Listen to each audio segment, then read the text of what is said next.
Savoir qui pourrait émarger à la taxe Zuckman à La Réunion, c'est chercher une aiguille dans un champ de canne. L'idée, qui n'est pas nouvelle, est plutôt bien perçue. Ça dépend de la fortune qu'il possède. Si c'est 100, 300, 400 millions, ben c'est énorme de pouvoir s'en dessus. Est-ce que les petites retraites vont bénéficier de cette taxe prélevée sur les grosses fortunes?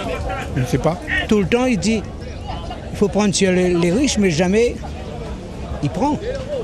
Et c'est toujours les plus pauvres. À La Réunion, ils ne sont pas nombreux, je pense. C'est pas comme en métropole où, effectivement, là, il y a beaucoup plus de personnes qui arrivent à faire brasser de l'argent. Vous pensez que ça va résoudre les problèmes de l'État, de finances de l'État? Non, ce n'est pas la seule solution.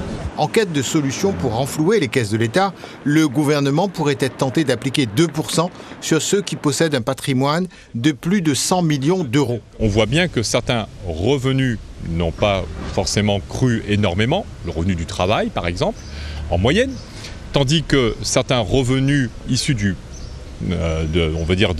mobilier, ou parfois même dans certaines régions de l'immobilier, ont connu une croissance assez forte, ont parfois doublé et ont parfois été multipliés par des chiffres beaucoup plus élevés. C'est donc là-dessus qu'il y a sans doute matière à examiner, voir si les accroissements passifs de richesse pourrait être, on va dire, sujette à une forme de taxation, mais à condition que celle-ci soit aussi taxée et mobilisée avec discernement. Si l'on s'en tient à des classements effectués par des magazines économiques en 2019, seules 2 ou 3 familles réunionnaises pourraient être concernées par la taxe Zuckman.